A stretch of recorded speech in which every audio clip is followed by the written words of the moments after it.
Hi, everybody. It's Greg Johnson. I'm back with another edition of Building Bridges with Greg Johnson. This is a podcast that is dedicated to advancing healthy dialogue between people that have different opinions. And this is our third official podcast, so I want you to know that we drop a Building Bridges with Greg Johnson podcast every first Friday of the month. So every first Friday, January, February, March of the coming year, we will have a new podcast, and we try to drop that, or we do drop that at 10 o'clock in the morning Mountain Time, so you can anticipate it and get advance notice of it. It really helps us if you'll check out our different platforms. We're on Spotify, we're on iTunes, and certainly on YouTube. And anything you can do to like, subscribe, and share with friends helps us out a ton in the early days of this process of developing a new podcast. So if you care about religious dialogue, if you care about conversations between people who have different views about God and how to advance that kind of civil yet convicted conversation, you would help us a ton and help me out a ton by sharing this podcast with others to check out and listen to. And we hope to develop a bigger and bigger audience as we anticipate, for example, a forthcoming book that I've just written this last year called The Bridge Book, looking back and learning from over 25 years of Mormon evangelical dialogue. So check us out. Like us, share, and subscribe, and share it with friends. That would be awesome. So, to the topic of our podcast today. Last time we were together, we looked at the early Mormon evangelical dialogue history from Denver Seminary, 1992, up to about 1997, when the book was published, How Wide the Divide Between Dr. Stephen Robinson and Dr. Craig Blomberg of Denver Seminary. Now, I want to make a very upfront, clear statement. I really believe that while my particular arena of dialogue has been in the Mormon evangelical world, having been raised a Latter-day Saint myself up until about 14 years old, and becoming an evangelical Christian, and then being a pastor in Utah for almost 28 years, my heart and my hope is to build bridges between the evangelical community and the Latter-day Saint community. But I think that the principles of this dialogue idea are much broader than that. Maybe you're engaged in a conversation with someone of a different world religion, Islam, Hinduism, Buddhism, Judaism, whatever your worldview situation might be. I think these principles apply, engaging in conversations between the secular and the sacred as well, and sometimes certainly for even political debates that go on, because the principle is one of convicted civility. The idea that we can be deeply persuaded that we're right about the ideas that we hold, but we share them with gentleness and respect. There's a great verse in the Bible, 1 Peter 3:15, that totally supports this idea. Peter writes that we should be ready to give an answer for the hope that lies within us, in and out of season, but always to do it with gentleness and respect. And that's the whole heartbeat of Building Bridges with Greg Johnson.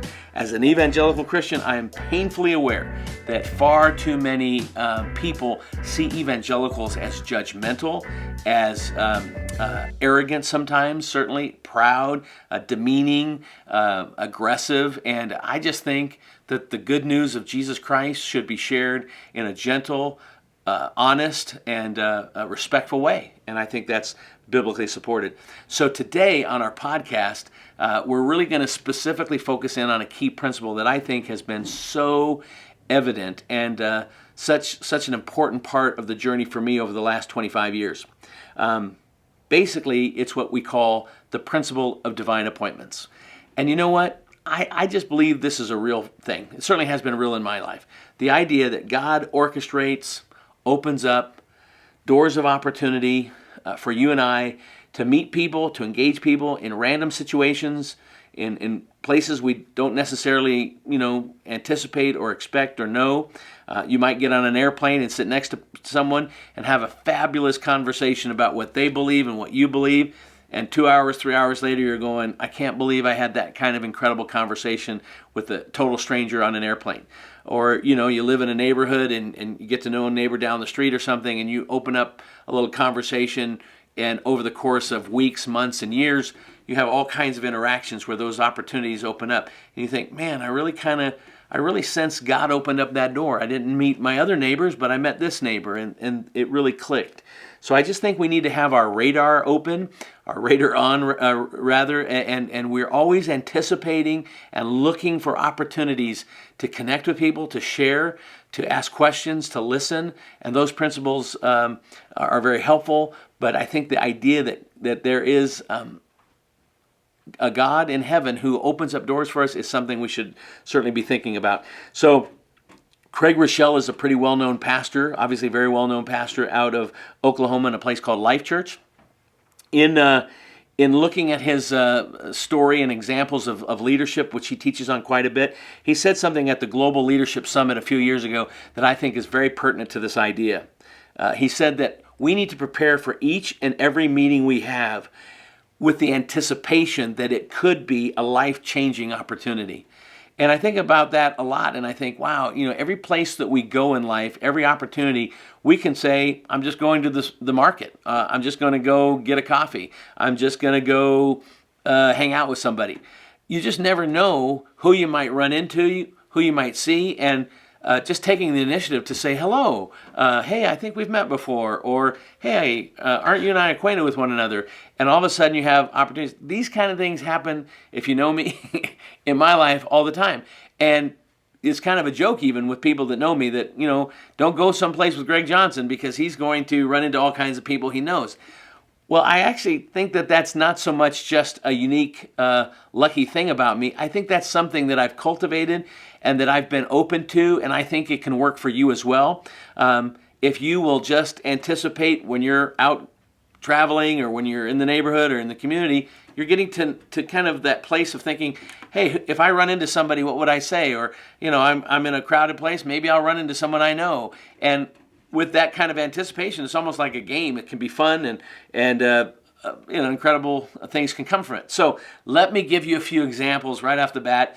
From my experience over the last 20, 25 years, there is no doubt that the most important day to the work that I've been involved with over these years has been something called the Mormon Evangelical Dialogue. Was April 11th, 1997.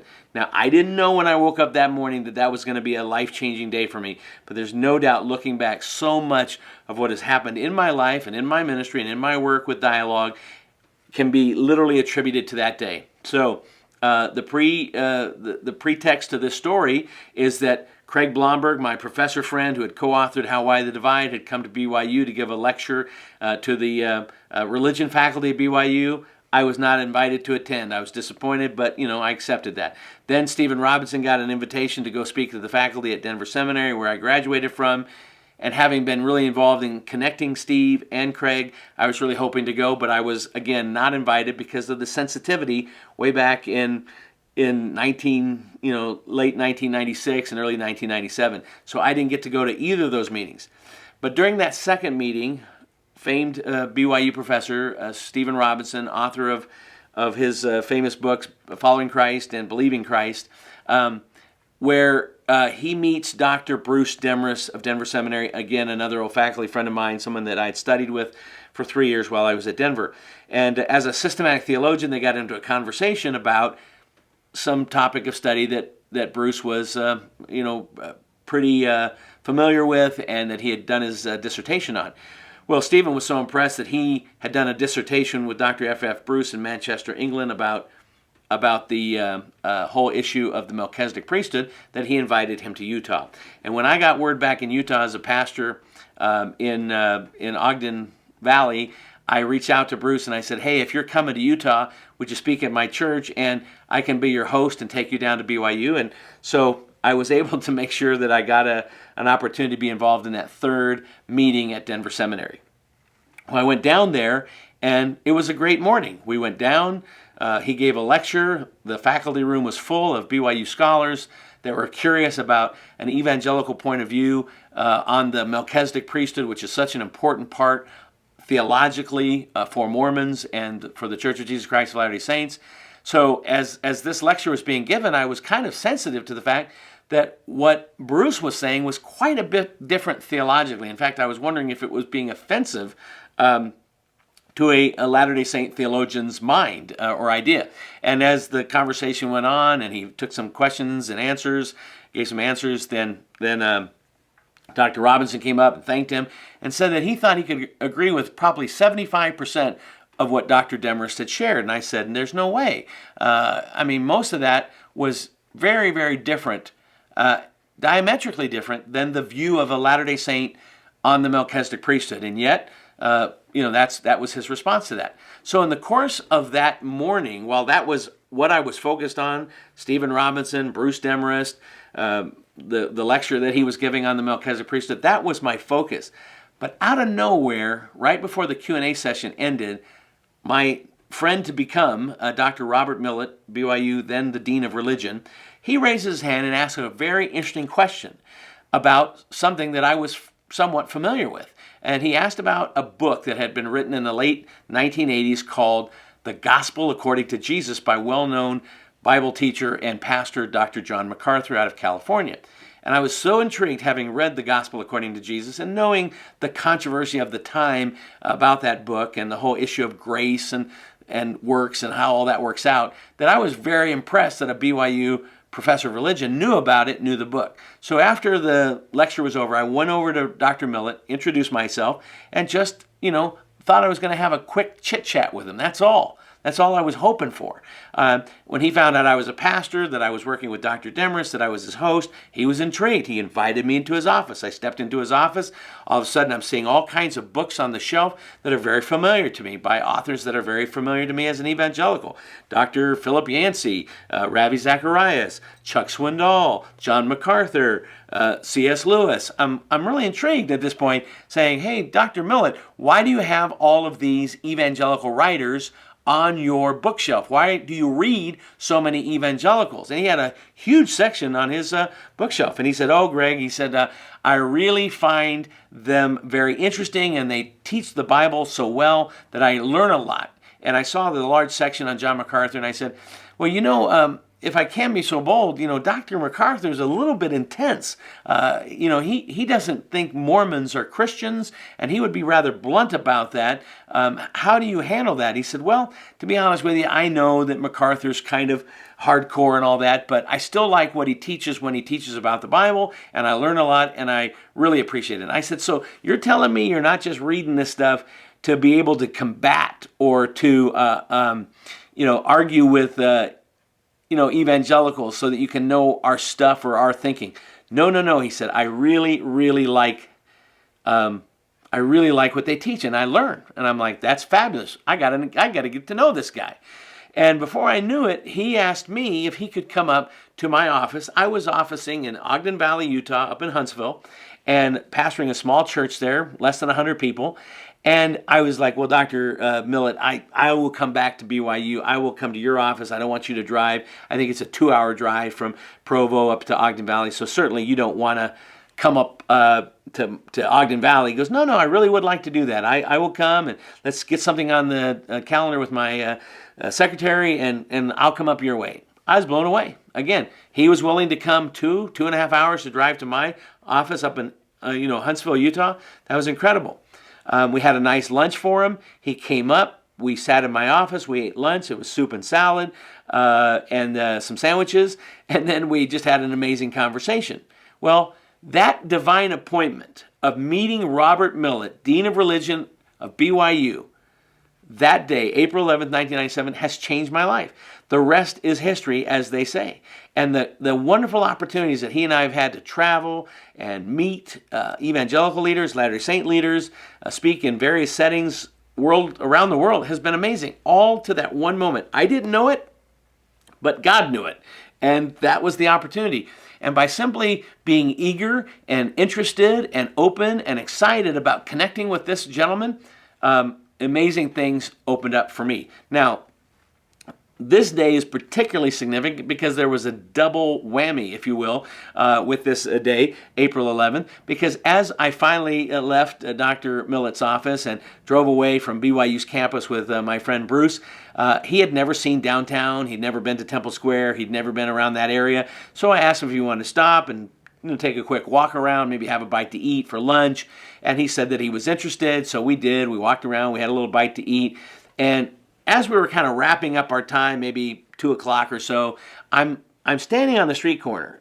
A street corner that if you live in Utah and Salt Lake City, you're very familiar with. It's right on South Temple and Main Street, where the old Main Street used to be, and now it's the plaza, but right at the corner of the Joseph Smith Memorial Building. And I'm standing there, and I said to my friend, Dr. Demarest, I said, Bruce, would you like to meet one of the Mormon apostles today?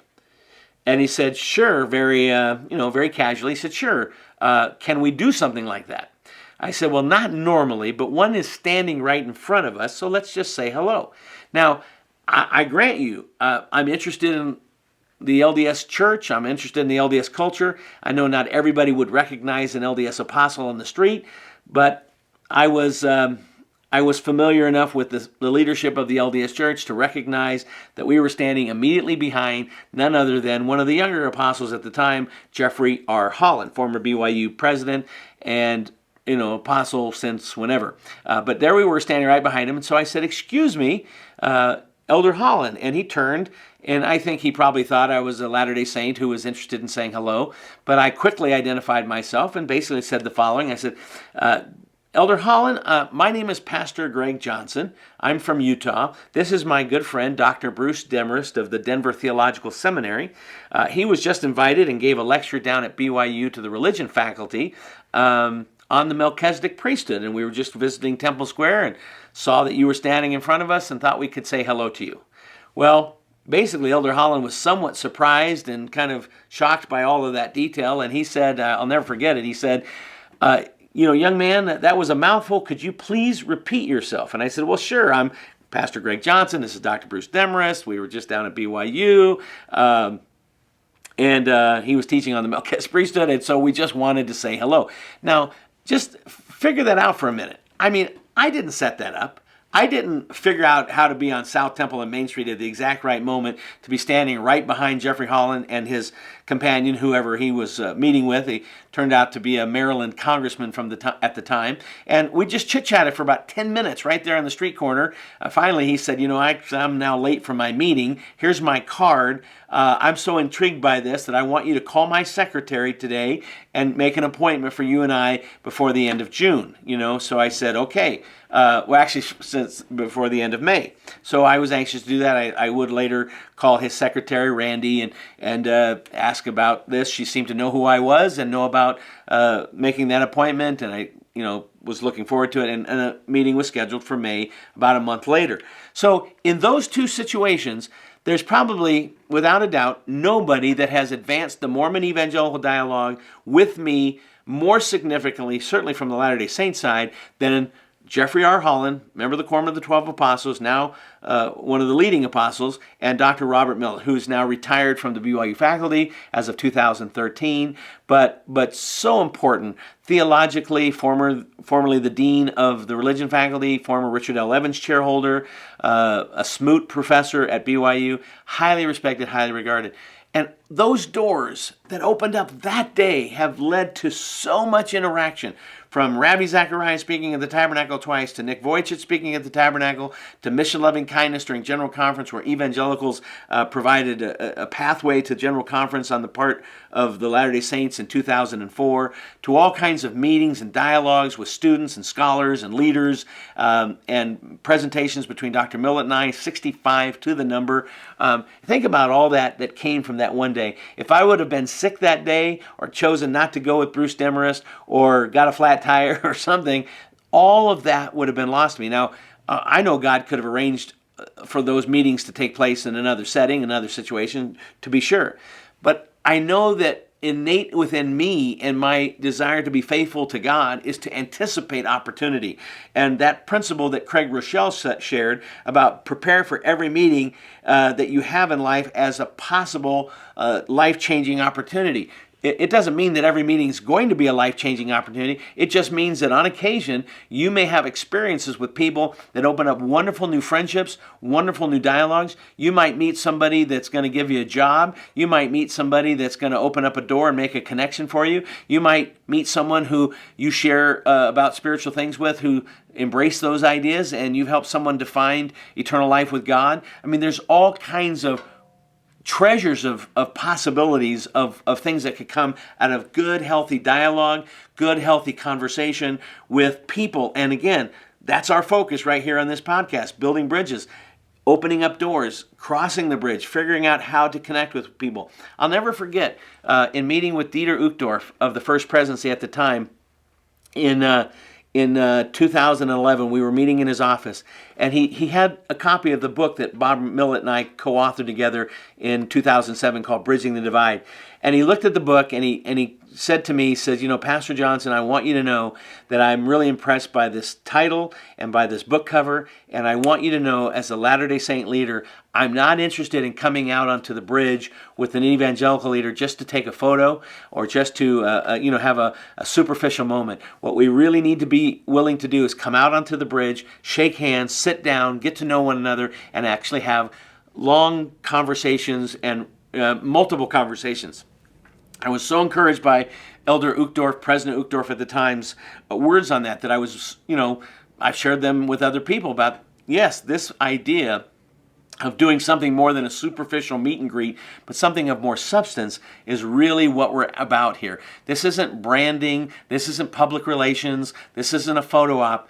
Real healthy communication, real healthy bridge building focuses on the idea that we have two people who believe differently. And we can let those differences divide us and cause us to have conflict with one another, or we can let those differences be an area of exploration for us. So I just want to follow up in a fun way. I did have lunch with Elder Holland, or met with him to have lunch the following month. And this was before that I personally had a cell phone. So Randy did try, his secretary tried to call me and alert me that he had to cancel our lunch that day. So instead of getting a hold of me, I was already on the road, and I arrived at the church security desk, and I went inside and notified them that I was there, and they asked me to go up to Elder Holland's office, and I did. And as soon as I walked through the door, his secretary apologized profusely. Her name is Randy Green, and she said, "Oh my goodness, Pastor Johnson, we tried so hard to call your office. We tried to get word to you. We just, this happened late last minute, and Elder Holland is going to have to meet with a member of the Russian consulate, so he can't meet with you for lunch. But hey, I hope you'll understand." And I said, "Well, is it possible to be rescheduled?" And she said, "Absolutely." He insisted upon that. So I feel really bad, but thanks for coming. And out of nowhere, Elder Holland opened up his door, and he said, "Greg, is that you?" And I said, "Yes." And he said, "Well, I feel so bad about this, but hey, you're here. I have about 15 minutes before I have to leave, so why don't you come in here and let's have a quick chat." And as a result of doing that, I was able to hand him a copy of How Wide the Divide, which he said he was going to read and we could interact with at our next lunch. And so, in a sense, again, another opportunity. I could have been disappointed that our lunch was canceled, but I looked at it as by going down there and having a short meeting, handing him a copy of How Wide the Divide, it opened up actually the opportunity for us to have a second meeting, and that's what we did. We ended up having a meeting the following month in June, and that different, those two different occasions led to a friendship that has lasted as recently as the 14th of December, when my wife and I joined Rabbi Zacharias and his wife to attend the Christmas musical program of the Tabernacle Choir with Elder Holland and his wife Pat after having a lovely dinner together. And I sit there and I go, this is amazing. How in the world am I, Greg Johnson, with my wife, sitting here with Rabbi Zacharias and his wife and Jeffrey Holland and his wife in a private dinner place in the Joseph Smith Memorial Building and going to the Christmas program with them? How did that happen? Oh, well, I was standing on a street corner on April 11, 1997, and Elder Holland was standing in front of me, and I just happened to say hello. And it's as simple as that. So my encouragement to all of you listening is to not miss the moments that God puts into your life. To be willing to reach out and say, "Hello, I'm so-and-so," or "Hey, have we ever met before?" Or "You look familiar," or "Hey, can I introduce myself?" And all of that can start a conversation that leads to more. May not, but you never know where that open door will go. And I know this is I don't want to just keep telling story after story, but I have one more that relates to this interaction with Elder Holland. So, the first time when the meeting was canceled, I went downstairs, and as I was leaving the underground security of the church administration building, I noticed off to my left that there was a little dining room, a little cafe, a little cafeteria. And I noticed nobody was in there. It looked vacant to me, but I did step in just to think maybe, hey, if they have a little lunchroom here, maybe I can have lunch. I missed out on having lunch. I didn't know what kind of lunchroom this was, so I just popped in and I looked up at the menu board and I could see that it was cafeteria style. And off to my left, I looked and I did notice at that point, having come into the room, that there were two men having lunch together. And as I looked a little closer, I could tell it was none other than President Gordon B. Hinckley of the president of the LDS Church. And I was a little bit shocked because I didn't know if I was invading a private lunch area or whatnot. He was just with another gentleman. They were sitting at a table for two. And I just kind of had this moment like, hey, is this a divine opportunity where I should step into the cafeteria a little further and introduce myself and say hello? Should I do that? And you know what? Wisdom prevailed that day, and I think I was pretty smart not to interrupt the president of the LDS Church, because in fact that was a cafeteria that was exclusively for general authorities of the LDS Church and their guests. So it was not something I did on purpose. I stepped into there not knowing it was a private cafeteria, but as a result of being in there, I saw President Hinckley and almost introduced myself, but I chose not to, and I'm glad I didn't. The following month, I went back to that same exact cafeteria with Elder Holland, and we were going to have our lunch down there, and we did. And I said, Elder Holland, this is not the first time I've been in this cafeteria. And he looked at me and he goes, how have you been here before? Not wondering who else would have brought me there. I said, well, last month when we didn't get to have lunch, I was walking past this place, and I realized, hey, maybe there's a cafeteria, and I'll have lunch on my own. And he goes, oh, you didn't? I said, well, I did, but I didn't have lunch. I walked in. I was looking at the menu board. I realized President Hinckley was sitting in here with somebody else, and I just quietly left the room, realizing that probably I wasn't supposed to be there. And he sighed a sigh of relief, and he said, oh my goodness, I feel so bad. You didn't do anything wrong, but yeah, if you would have had lunch in here, that would have been a problem. And I'm so glad you left. Thank you for being wise to do that, and thank you for not interrupting President Hinckley and all that stuff. And who walks in right then and there, that same day?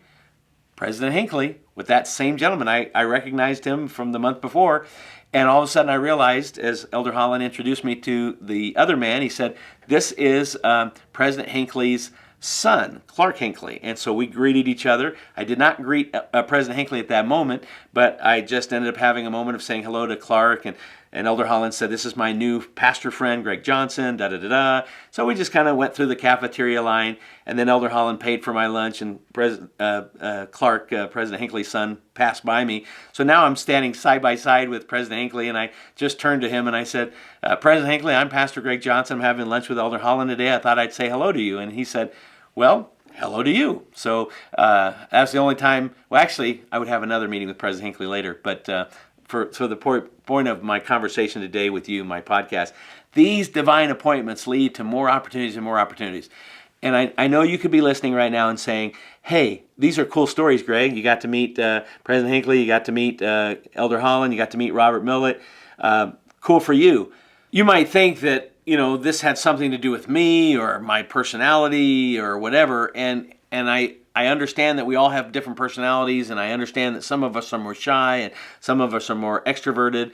But I really want to encourage each and every one of you to listen to what I'm saying here. This is not about you or me figuring out how to have unique opportunities and conversations with people. This is living our lives with the mentality that God is present in my life. He's helping me. He's walking with me, and He's going to open up doors today. And I just might have a meeting today that's going to change my life in some way. And if you're anticipating that, if you're thinking about that in 2020 and as you walk into the future, you don't know where those conversations can take you. You don't know what a meeting with Robert Millett can lead to. You don't know what a random meeting with Jeffrey Holland on the street corner can lead to. You don't know that you're going to one day, meet President Hinckley.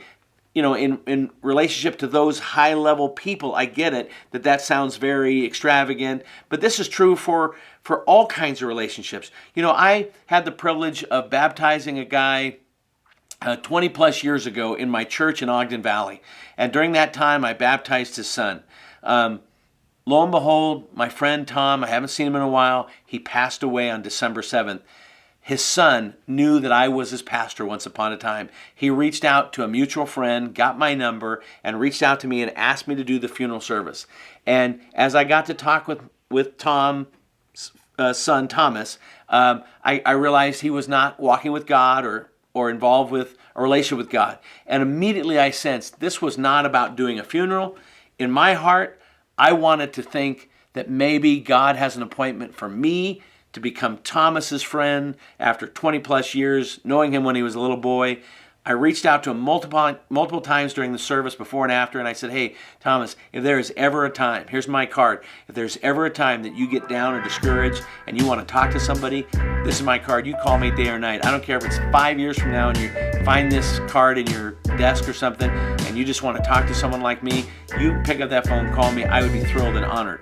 But I wanted him to know that if he wants to talk, if he needs to talk, I'm there for him. Doesn't matter if you're Tom Finn's son or an LDS apostle or BYU scholar or whatever. You know, I've had a lot of unique opportunities in my life, and that's why I love talking about bridge building and building conversations and having these kinds of experiences, because I've been given a lot of opportunities in that area. You know, I went to a chapel one day at Denver Seminary in 1991, and there was this guy named Ravi Zacharias speaking. Nobody knew who Ravi Zacharias was back in 1991, and I thought he was a great speaker, so I signed up for one of the slots where you could go and meet the speaker. Went and met in a private time and had a great experience with him. That led to him coming to Utah when I was a young pastor in 1994, eventually in 2004 speaking at the Latter-day Saint Tabernacle on Temple Square, and then again in 2014. I did not know when I heard this speaker, who was a really good speaker, that I was, one, going to become his friend, and two, was going to invite him to Utah to make some history. I mean, Ravi and his dear wife Margie just were with us in Utah on December 14th of this month.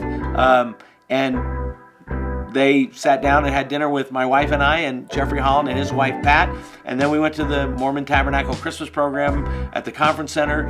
It was an incredible evening. That happen chance meeting with Holland in 1997, that happen chance meeting with Ravi Zacharias in 1991 has been a pivotal, unique opportunity for me to introduce these men to each other and for the conversations they've had.